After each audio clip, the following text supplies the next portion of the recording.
I would like to welcome everyone to the regular scheduled board meeting and budget hearing for Thursday, August 29, 2024 at 5 o'clock p.m. At this time, I'm going to ask Mr. Prince if he would do our invocation, please, and followed by the Pledge of Allegiance. Let's pray. Father in heaven, we thank you so much for the many blessings of this day. You're so good to us, and we just appreciate everything you do for us. We ask you now to be with us as we conduct business to serve the students and faculty and staff of the Randolph County Board of Education. Forgive us the sins. These things we ask in Christ's name. Amen. I pledge allegiance to the flag of the United States of America and to the republic for which it stands, one nation, under God, indivisible, with liberty and justice for all. At this time, I ask for a motion to approve the agenda. Is there a second? Second. It's been moved and seconded that we approve the agenda. All in favor, let it be known by aye. Aye. Opposed, the same sign. Ayes have it. This time I ask for a motion to approve the minutes of the August 1st, 2024 board meeting. Is there a second? It's been moved and seconded that we approve the minutes of the August 1st board meeting. All in favor, let it be known by aye. Aye. Opposed, the same sound. Ayes have it. Motion carries. We have the financial statements, that presentation in our packets. If you have any questions, please contact Ms. Waters, and she'll be happy to answer those questions. Next, we'll have the presentation of the budgets for fiscal year 2025 by Ms. Waters.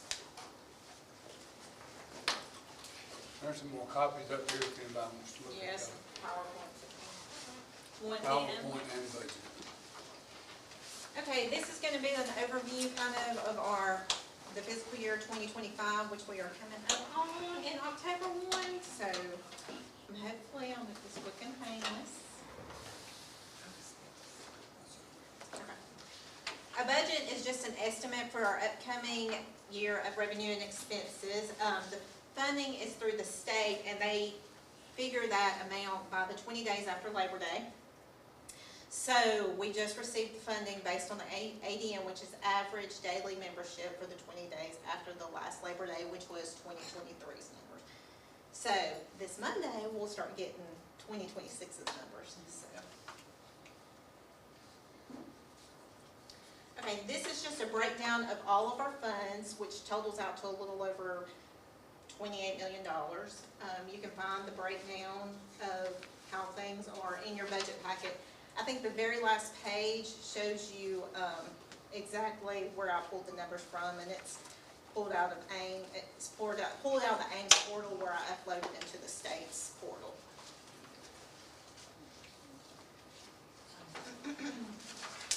Next, we have a breakout of the revenues from each source. We receive the majority of our revenues from the state, followed by the local revenues, and then the federal. The federal funds are down this year due to our ARP ESSER funds going away. I'm a little bit happy, but a little bit sad, because now we've got to think about the summer reading program, because that has picked up all of our expenses for that the past couple of years, and now we're going to be out that money. But that money has been a headache the past couple of years. I mean, it's like a lose-lose situation.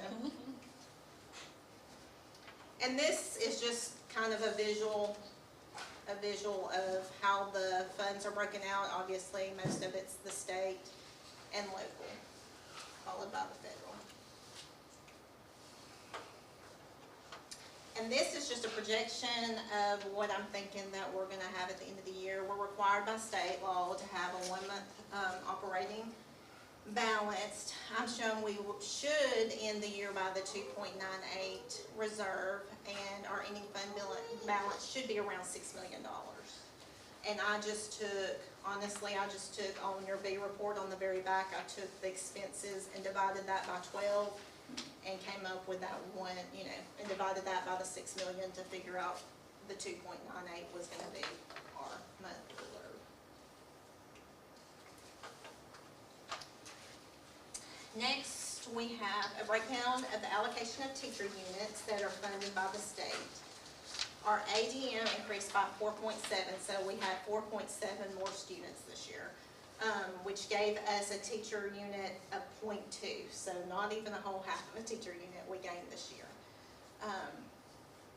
We gained a half of a librarian unit and an assistant principal, and this is due to one of our schools' increases in ADM, which is Woodland Elementary. They got a half of a principal, and Wedowee Elementary teeter-totters on having a librarian, a full librarian and a half a librarian. So if she gets the half a librarian, she usually flexes that amount and pushes it towards a teacher, because next year she might not get that half, and then she might get the half. So last year she didn't have the half, so this year she has the half. The next two slides are slides I added this year. And this is just a breakdown by school, so you can see how much the schools earned and what their average is in the teacher units. The other state column is units picked up by the state, such as our reading and math coaches and also our pre-K teachers. The federal column reflects the units that Title I picked up for each school. We meet with the principals in the spring and go over their current units and what we project they'll be getting.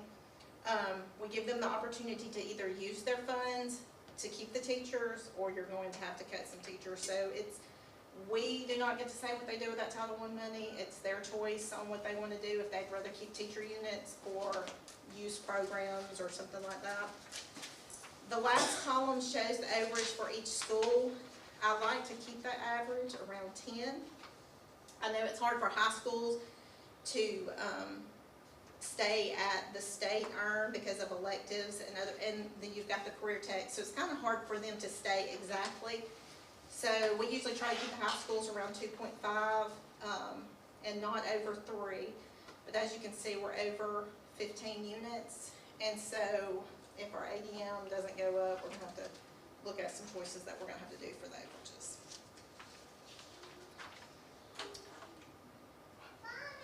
And the next slide is just a comparison of our ADM from last year to current year. As I said, it's calculated the 20 days after Labor Day. I got Ms. Braden to pull the ADM as of Tuesday to estimate what our funding might look like coming up.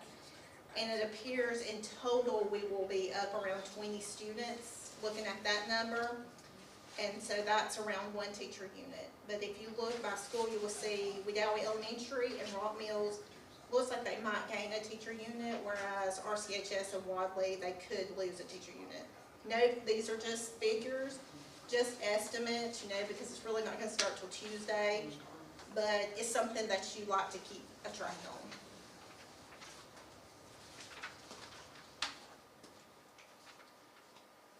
Okay, and the next is a breakdown of our district's allocation. We were up that 0.2 teacher unit, but most everything's increased, but most of the increases is due to the 2% raise across the board. The local schools received common purchases this year, which I think is great because it helps relieve, like if they want to use it for copiers, which I assume most of ours will, but if they want to buy paper for the teachers, something that everybody kind of uses, they can use those funds. And I don't know that we've received that money in the past 10, 12 years. It's been a long time, so I was kind of excited for them.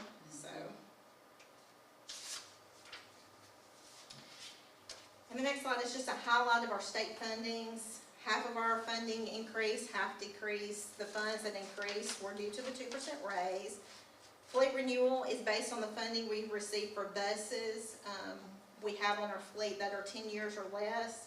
We had a couple of buses roll off in the fleet this year, but we budgeted 2 buses in the advanced technology funds. I think you guys voted last board meeting, so we'll gain 2 more. So hopefully next year that number will increase.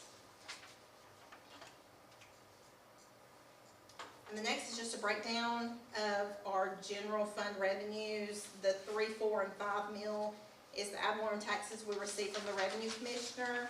The majority of those funds are put back into the foundation program and our capital fund, because we have to have a match with the state, so the majority of that goes back to paying for teachers. The next slide is a breakdown of the general fund expenditures. If you notice, the majority of the expenses is personnel. 70% of our $24 million is in salaries and benefits. So once you get the salaries and benefits done in the budget, everything's smooth sailing because you don't have a lot of money left. And then this is just kind of a breakdown so you can visually see where most of our expenses lie, which is payroll.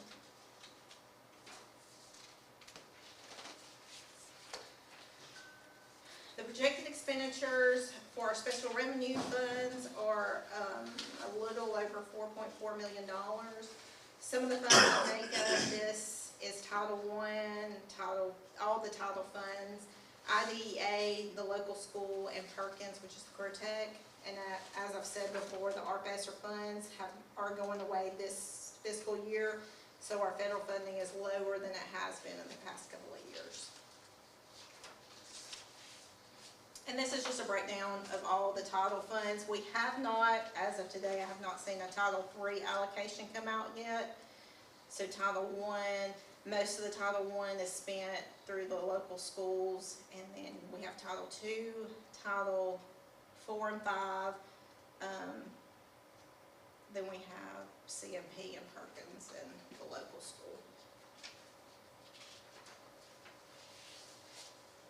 And here is our special education breakdown.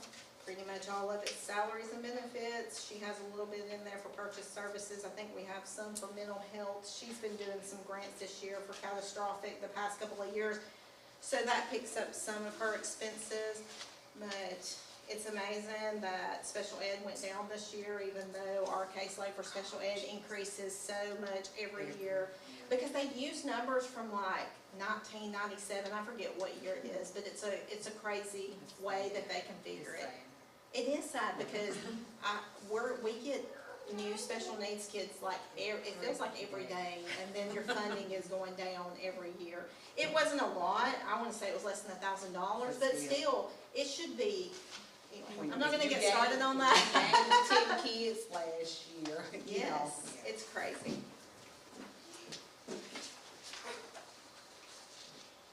And the next is Title I.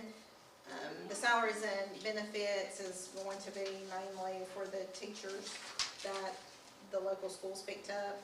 We're receiving a little over $1 million. And all these are, the local schools have a committee and they vote on how they're gonna spend those funds. Here's just a breakdown of the child nutrition program. We're still CEP this year, so all the kids are getting their breakfast and lunches for free. So I haven't really seen how the number, we have one more month. I haven't seen exactly how the numbers have panned out this past year to see how we kind of, but by the end of this month, or next month, I should be able to tell exactly how we're going to trend in the next couple of years. And that's it. Hopefully it wasn't too painful. Anybody have any questions? I got a couple, Ms. Waters. What is Perkins? Perkins is the Career Tech Oh, okay. money for the Career Tech. Okay.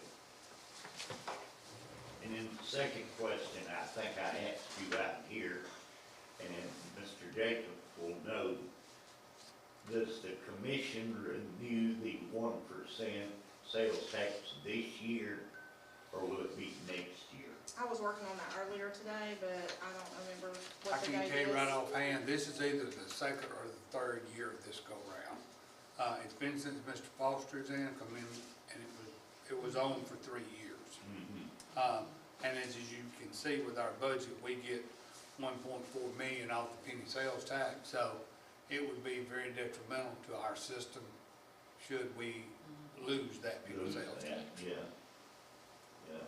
I don't see any danger in that, but I was just wondering when it would renew. And I asked one of the commissioner-elects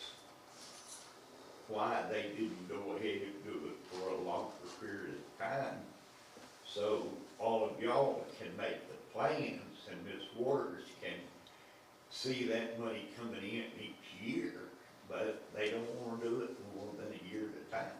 Well, they did it for 3 the last time. There'd been some talk on commissioners about putting it on for, you know, like 20 years or so, something like that. But it has gone for a year, it's gone for 3, sometimes it just kind of fluctuates depending on how, you know, the commission feels at that time. But I know Roanoke City, they rely on it heavily, just like we do as an income, because when you look at millage rate, Alabama is one of the lowest millage rate states in the nation. That's right. And we're at the minimum. 10 mills is the minimum required by law, so we're at the bottom of the bottom as far as revenues from millage rate. Okay, thank you. If y'all have any questions, just call me or email me. All right, on number 7, recommend to approve the 5-year capital plan, and you'll see this is different from what I've given you in the past. And I looked at the one I emailed you guys about a week or so ago, and I didn't notice it at that time, but it would only let me print off items 6 through 14. It wouldn't, and I never could. I called Montgomery and they couldn't tell me. So this is not as much in detail as the other report. Whenever I get response from Montgomery, because everything I tried to do in the AIM portal today was slow and could not be done. What the state requires is for us to have a plan for expenditures for 5 years. There are some things on here that are kind of wish list type things, and you'll see some of them have funding source unknown. Just like a lot of the construction that's going on right now was on our 5-year plan maybe 3 or 4 years ago, and it had funding source unknown. It's things we needed to do and wanted to do, but unless till the bond came out, or, you know, the lieutenant governor's grant program for the career center and things like that, till the funding comes out year to year, you don't know where it's coming from. But that's kind of the wish list. If you look at it and see anything on there that you want clarification from, you know, just let me know. But this has to be approved and into the state by the end of September. And I will say, 1, 2, 3.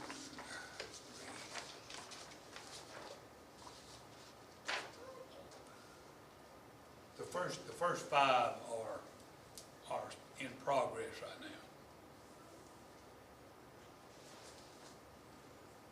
But until some of those are completed, we can't mark them off.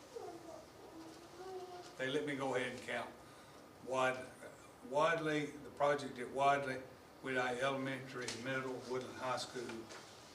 Those are finished, but there won't be the final inspection won't come till October when the elementary school is finished, but he let me go ahead and take those off of the capital plan for this year. Any other questions? Do I have a motion to approve the 5-year capital plan? Motion. Is there a second? It's been moved and seconded that we accept and approve the 5-year capital plan. All in favor, let it be known by aye. Aye. Opposed, the same sound. Ayes have it. All right, on number 8, I'm gonna have to do a little explaining on it too.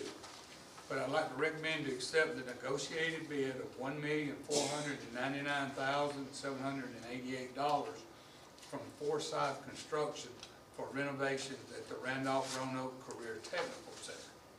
If you'll remember, we got a grant from the Lieutenant Governor's office last year to do renovations, and we looked at what we thought we could do with that. On the second page of that, there's a bid tabulation sheet.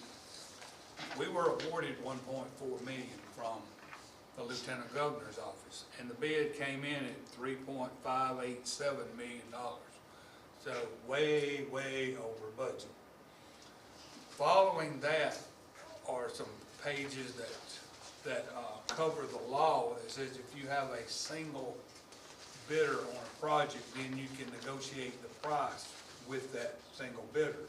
So what we did, since the bids opened on the 22nd, our architect and myself, we've worked together to get as much done at the Career Center that we wanted to get done with the money available.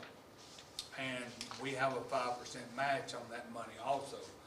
So that way we can do some of the things we had in the plan, and then I'll go back later on and add some of that back into the capital plan of other things we want to do, you know, at a later time.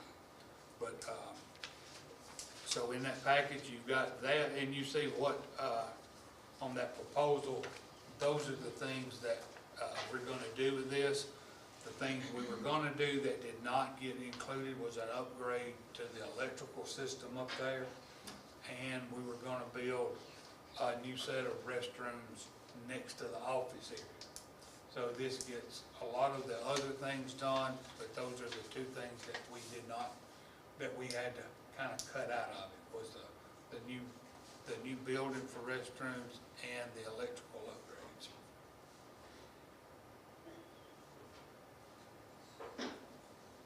But we're very appreciative of the Lieutenant Governor and Senator Price and Representative Fincher to assist us in this grant process.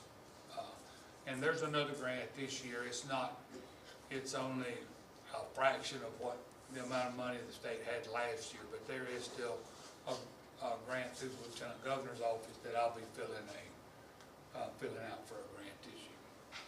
Okay. Any questions? Do I have a motion to accept the negotiated bid from Forsyth Construction? Is there a second? It's been moved and seconded that we accept the negotiated bid of $1.499